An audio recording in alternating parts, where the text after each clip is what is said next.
Bəli, bugünkü dərsimizin dediyimiz kimi mövzusu Səlcuqlar mövzusudur. Daha doğrusu Azərbaycana Səlcuq işğalları. Biz birinci Azərbaycana Səlcuqların işğallarından danışmamışdan qabaq Səlcuq dövlətinin yaranmasından danışmalıyıq.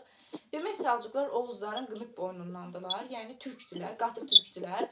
Və hətta biz keçəndə demişdik ki, Rəvvadilər də gətirib Oğuzları ölkəmizə yerləşdirmişdilər və s. Yəni Oğuzların bizim ölkəmizə gəlməsinin bizim üçün müsbət cəhətləri çoxdur.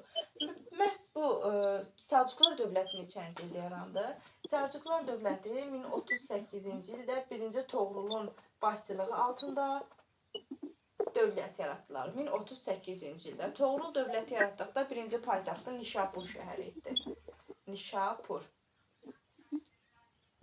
Toğrulun hakimiyyəti illəri işğallarla yaxşı yadda qalır. Yəni əsas işğallarda hansılar deyək?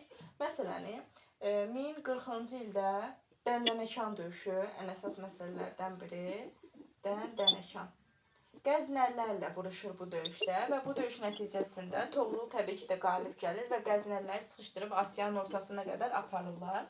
Toğrul bundan sonra Qafqaz ərazisinə gəlir, yəni bizim torpaqlarımıza. Bu zamanda Azərbaycanda Rəvvadilər, Şəddadilər və Şirvanşahlar dövlətləri mövcuddur.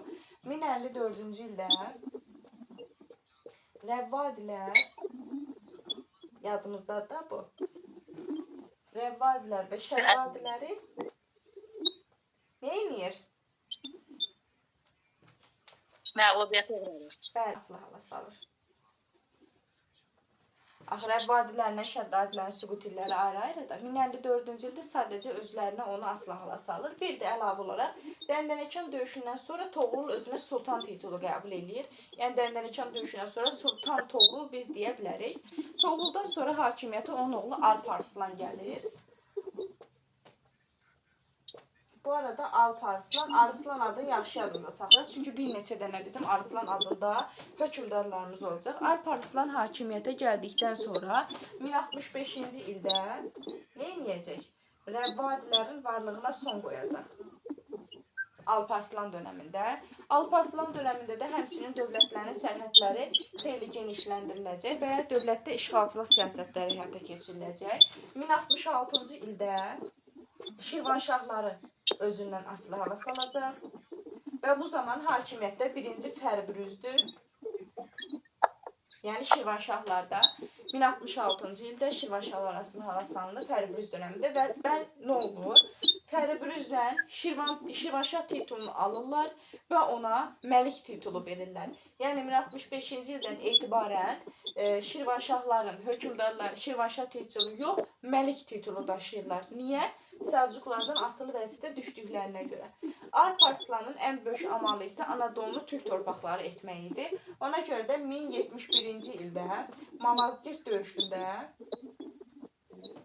Malazgirt döyüşündə Bizansla vuruşur. Bu arada Malazgirt döyüşündə Turan taktikasından istifadə olunub, yəni türklərin taktikasından. Sağ cinahdan və sol cinahdan gəlirik, ortada düşməni sıxışdırırıq. Ona görə də Malazgirt döyüşü bizim üçün vacib bir döyüşdür. Təbii ki də Alp Arslan qalib gəlir və Bizans məğlub olur.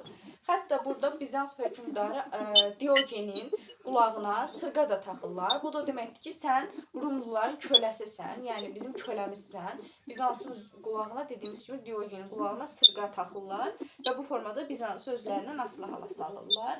Alp Arslandan sonra hakimiyyətə Məlikşah gələcək. Məlikşah Nizamülkün əsərində Cahanlı hökmdarı kimi göstərilib. Yəni olduqca həm mədəniyyətlə, ədəbiyyatla yaxın bir şəxsiyyət olubdur Məlikşah. Məlikşah da hakimiyyətə gəldikdə 1088-ci ildə Şirvanşahları süquta uğradır. Daha doğrusu Şəddadiləri.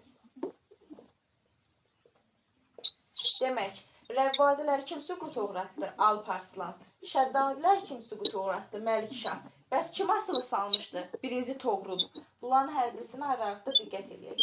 Məlikşah hakimiyyətə gəldikdən sonra paytaxtı dəyişdirəcək, İsfahan şəhərinə, reydən köçürəcək İsfahana və ölkədə tez-tez iqta torpaqları paylayacaq. Yəni hərbiçilərə tez-tez iqta torpaqları paylayır. Həmçinin Məlikşahın özünə aid cədvəli, təqvimi və s. də olur ki, bunları ümumi tarixdə daha geniş şəkildə keçəcəyik. Sonuncu Səlcuq hökmdarı isə Sultan Səncər olur. Sultan Səncər olduqca, necə deyim, zəif bir hökmdardır və xalqa da amansız bir siyasət yeridir. Hətta Sultan Səncər və Qarı əsərimiz var. Orada həmən Səncərə qarşı bir qoca qadının fikirləri irəli sürülür. Sultan Səncər 1157-ci ildə öldükdən sonra Səlcuqlar dövlətinin varlığına son qoyulur və bununla da Səlcuqlar süqut eləyir.